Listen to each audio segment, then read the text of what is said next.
Ce soir, je m'occupe de toi.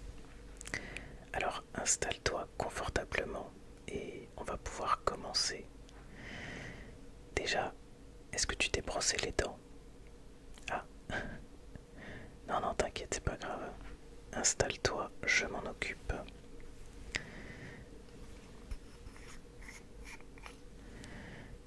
Ok, alors, voilà, on n'en met pas beaucoup. C'est pas la peine d'en mettre beaucoup. C'est bon, t'es bien installé? Ok, et ben c'est parti.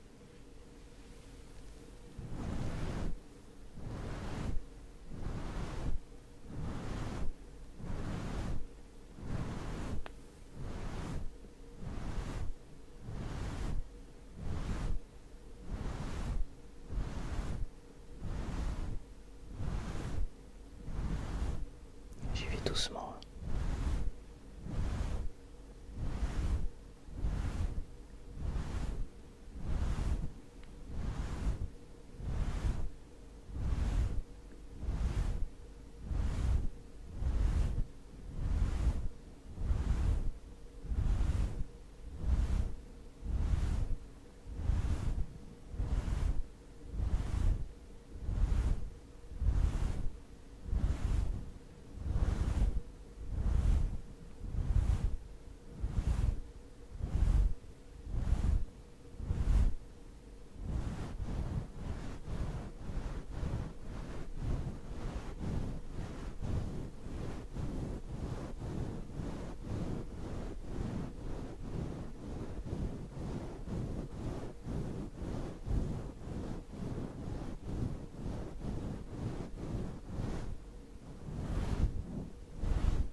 Ça va, c'est agréable.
Ok. Alors, je range ça. On va quand même fermer le dentifrice.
Ok. Oh, attends, j'ai oublié. Quand même. Faut que tu t'essuies un petit peu.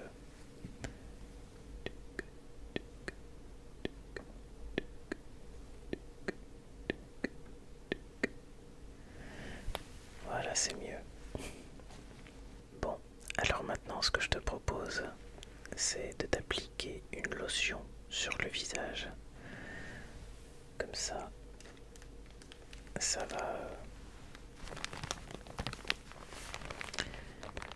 va purifier ta peau et en même temps la rafraîchir. Voilà.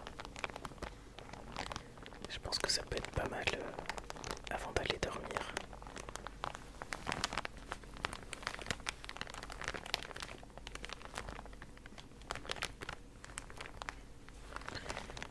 Qu'est-ce que t'en penses? Ouais.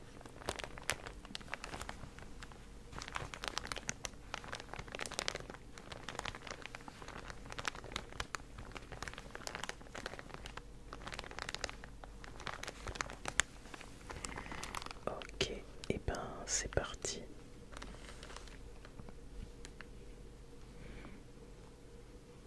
Attention, on y va.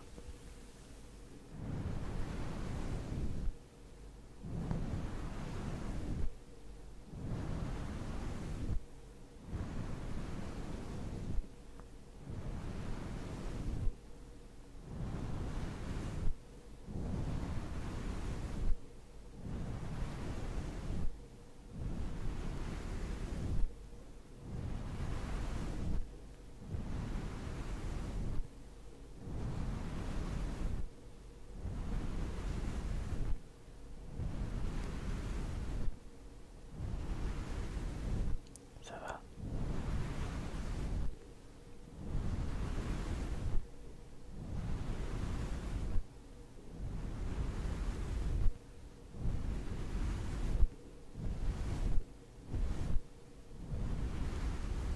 Surtout détends-toi.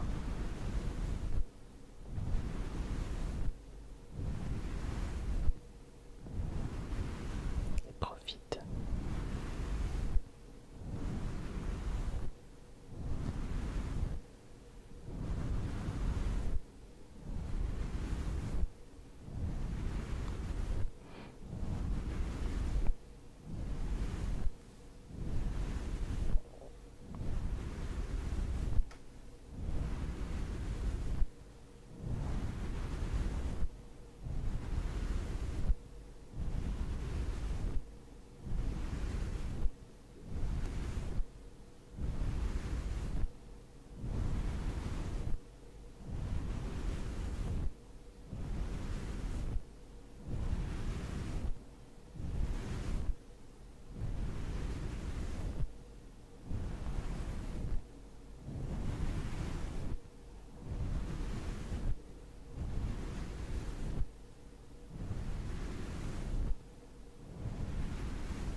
Ok.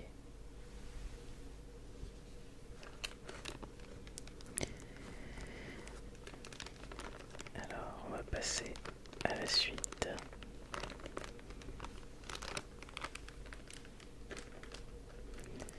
Hop.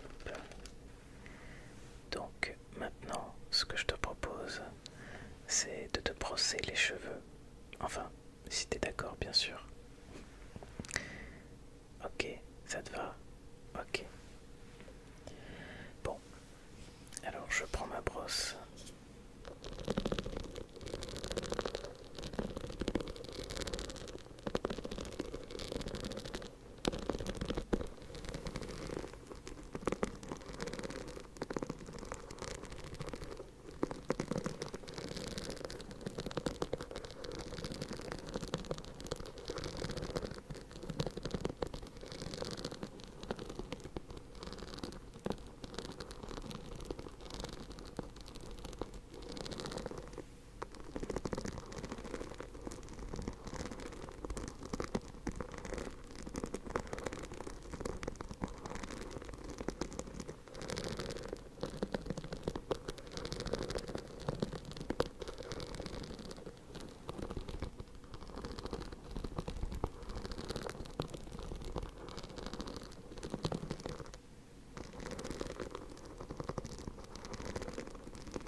tu te sens?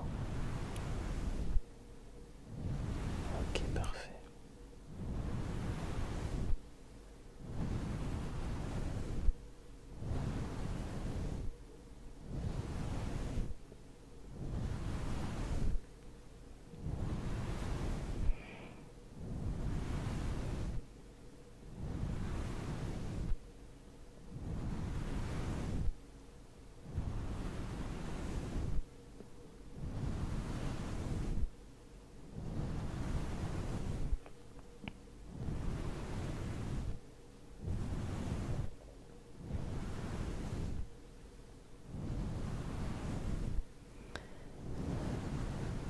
Détends-toi.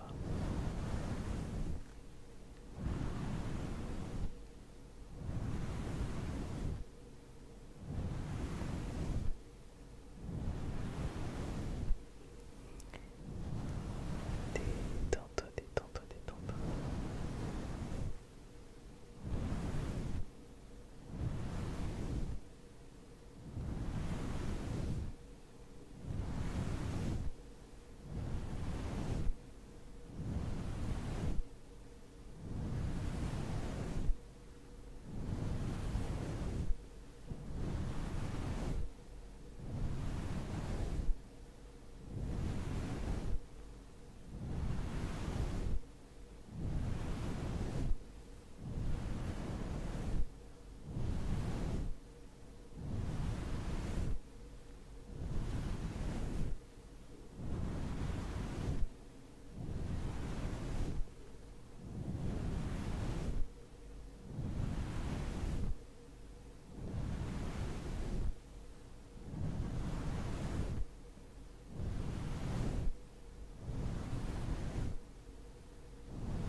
Et on se détend.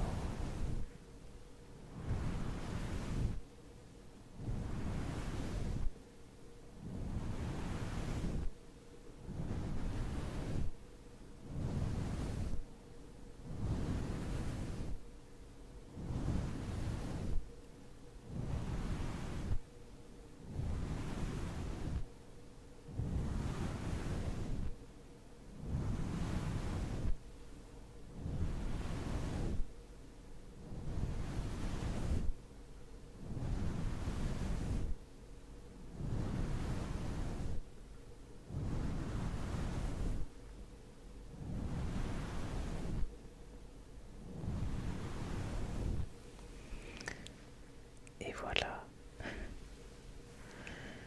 Maintenant, je t'invite à fermer les yeux, si c'est pas déjà fait, parce que j'ai envie de te lire un petit conte pour t'aider à t'endormir. Alors, laisse-moi juste le temps de trouver lequel te lire.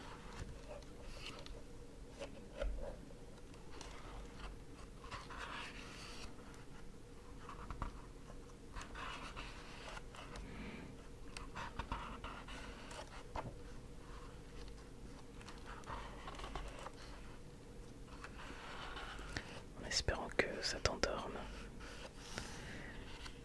Alors,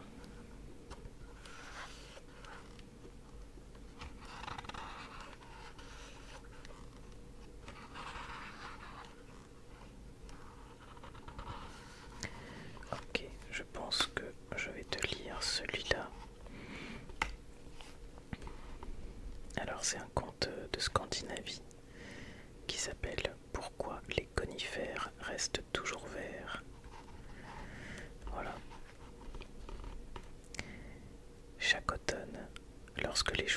s'obscurcissent et que le soleil devient moins chaud, beaucoup d'oiseaux partent vers des régions chaudes afin d'y passer l'hiver. Lorsque les températures remontent vers la venue du printemps, ils reviennent tous. Ce sont les forêts du Grand Nord qui comptent le plus grand nombre d'oiseaux migrateurs, car l'hiver, il peut y geler terriblement et la plupart des oiseaux pourraient mourir de faim et de froid. Il y a très longtemps, vivait dans ces forêts un jeune merle. Cet été-là, il avait fortement grandi et était devenu un merle robuste qui chantait aussi bien que son père et ses oncles. La veille du grand départ vers le sud, alors que tous les oiseaux participaient au dernier vol d'entraînement, un grand héron heurta le jeune merle de plein fouet. « Tu ne peux pas faire attention, abruti !» s'exclama le héron en colère. Sonné, le jeune merle tomba sur le sol. Son aile lui faisait terriblement mal et elle pendait bizarrement. « Ton aile est cassée, dirent les vieux merles, forts de leur expérience. Tu ne pourras pas nous accompagner demain, car tu te noierais à coup sûr dans la mer. Tu dois veiller à te trouver un abri dans la forêt. Nous viendrons te chercher au printemps. Attends-nous ici. » Évidemment, cette perspective effrayait le jeune merle, mais il n'y avait pas d'autre solution. Le lendemain, il regarda tout triste les nuées d'oiseaux s'éloigner jusqu'à ce qu'ils eussent disparu au loin. En soupirant, il fit demi-tour et partit à la recherche d'un abri. Il trouverait bien quelque part, dans cette grande forêt, un abri chaud où passer l'hiver. Après un moment, le jeune merle rencontra un vieux chêne imposant. « Dites, monsieur le chêne, supplia-t-il, puis-je, s'il vous plaît, construire un nid entre vos grandes branches? Je ne peux m'envoler vers des régions plus chaudes, car je me suis cassé une aile. Ce n'est que pour un hiver. Me le permettez-vous, s'il vous plaît ?» Le chêne baissa la tête avec indignation. « Ça, non alors, » répondit-il d'un air hautain. « Pas question. Cherche un autre arbre. Si tu as faim cet hiver, tu mangeras peut-être tous mes glands. Rends-toi compte. Un chêne sanglant. Les autres se moqueront de moi. Pas question que je fasse ça. » Déçu, le merle partit à la recherche d'un autre arbre. Il arriva près d'un magnifique bouleau. Ses feuilles ondulaient doucement au vent, et il semblait si joli et si accueillant que le merle osa lui adresser la parole.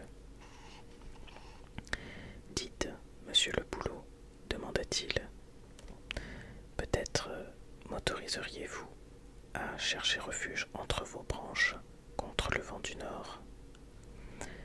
Si je ne trouve pas d'abri, je vais peut-être mourir gelé. Ce n'est que pour cet hiver. Lorsque le printemps reviendra, je chercherai un autre abri.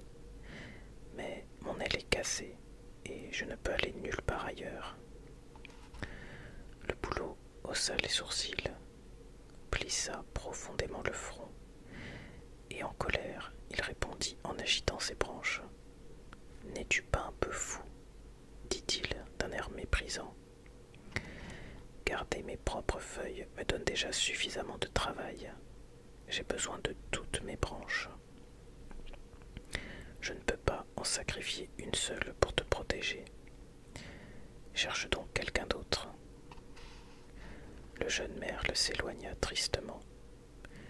N'y avait-il donc personne qui l'aiderait à passer l'hiver? Soudain, il aperçut un joli saule aux branches flexibles. Peut-être celui-ci lui accorderait sa protection. Très cher monsieur Saule, commença-t-il, rempli d'espoir, m'autoriseriez-vous à nicher durant cet hiver entre vos branches? Je me suis cassé une aile et je ne peux m'envoler avec les autres oiseaux vers des régions plus chaudes. Je mourrai sûrement de froid si je ne trouve pas d'abri. Me le permettez-vous? Je vous en prie. Il leva les yeux d'un air suppliant. Le saule hocha la tête avec pitié. Je suis désolé pour toi, dit-il, mais je ne peux t'aider. Après tout, je ne te connais pas. Comment pourrais-je savoir si tu ne creuseras pas des trous dans mes branches en cachette, comme une pie, ou si tu ne mangeras pas mes feuilles? Adresse-toi plutôt à quelqu'un d'autre. Il y aura peut-être un arbre qui acceptera de prendre un oiseau étranger sous sa protection. Je trouve cela terrible, mais je ne peux pas t'aider. Désolé. Fatigué, le merle s'éloigna. À présent, il n'oserait plus demander protection à personne. De toute façon, personne ne voulait l'aider. Il erra dans les bois touffus pendant 6 jours et 6 nuits, mais la plupart des arbres avaient eu vent de son histoire par le chêne, le bouleau et le saule, et détournaient la tête dès qu'ils le voyaient. Finalement, le 7e jour, le merle arriva dans une clairière où se tenaient 3 arbres, les uns à côté des autres, un sapin, un pin et un genévrier. « Où vas-tu » demanda le grand pin, étonné. « Selon moi, cela fait longtemps que tu devrais être dans un chaud pays du sud. Tu vas geler si tu ne pars pas vite. »« Je sais bien, » répondit tristement le merle. « Je me suis cassé une aile, et je ne peux plus voler. Voilà pourquoi je cherche un abri pour l'hiver dans cette forêt, mais personne n'a de place pour moi. » Le sapin, le pin et le genévrier se regardèrent en souriant. « Si tu veux, tu peux rester auprès de nous, » dit le grand pin chaleureusement. « Construis ton nid entre mes branches. Je suis suffisamment grand et fort pour te protéger contre tout danger. Mes branches sont suffisamment touffues pour arrêter le vent du nord, dit le sapin. Construis ton nid entre ces branches les plus épaisses, mais reste près de moi. De cette manière, tu ne sentiras pas le vent d'hiver. Quant à moi, tu pourras te nourrir de mes baies tout l'hiver, ajouta le genévrier. J'en ai suffisamment. Tu pourras t'en rassasier. Reconnaissant, le merle construisit son nid dans les branches du pin, juste à côté du sapin, comme celui-ci lui avait proposé. Chaque jour, il pouvait manger des baies de genévrier. Le merle était heureux avec ses 3 bons amis, et de son nid, il leur chantait chaque jour sa chanson la plus mélodieuse, en guise de remerciement. Lorsque le vent du nord arriva, un frisson parcourut la forêt. Le vent souffla d'abord toutes les feuilles du chêne et les fit tourbillonner jusqu'à ce qu'elles forment un tapis sur le sol. Il s'approcha ensuite du bouleau et lui arracha également toutes ses feuilles, en riant et en mugissant. Le bouleau résista de toutes ses forces, mais le vent du nord était plus fort que lui. Après son passage, le bouleau resta là, les branches nues, à frissonner de froid. Ce fut ensuite le tour du saule. Le vent du nord tourna autour de lui comme une toupie et chassa toutes ses feuilles une à une. Il arriva ensuite près du sapin, du pin et du genévrier.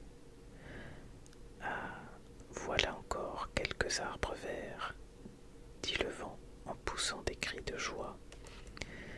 Stop, retentit soudain une voix forte. C'était le roi Hiver qui passait par le bois, la tignasse blanche comme neige et les stalactites pendues à ses mains. Laisse ces 3 arbres tranquilles, commanda-t-il. Je n'ai pas pitié des autres, mais ces 3-là ont aidé un jeune merle qui demandait de l'aide. Comme récompense, ils pourront rester verts pour toujours. Le vent du nord jeta un coup d'œil étonné à travers les branches du pin. Il aperçut le petit merle à l'abri dans son nid douillet et fut attendri. Vous avez raison, acquiesça-t-il ému. Je vais les laisser en paix. Voilà pourquoi, depuis ce jour, tous les pins, sapins et genévriers restent aussi verts l'hiver que l'été.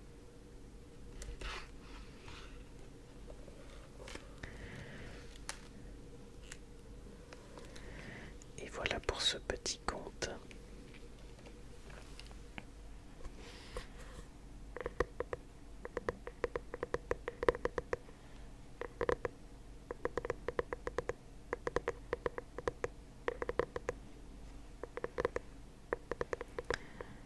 J'espère que tu dors déjà.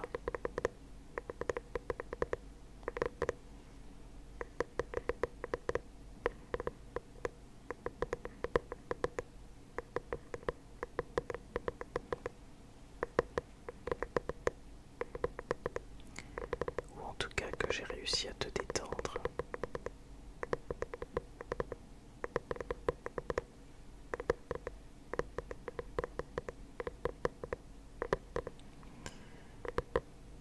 Donc maintenant tu peux fermer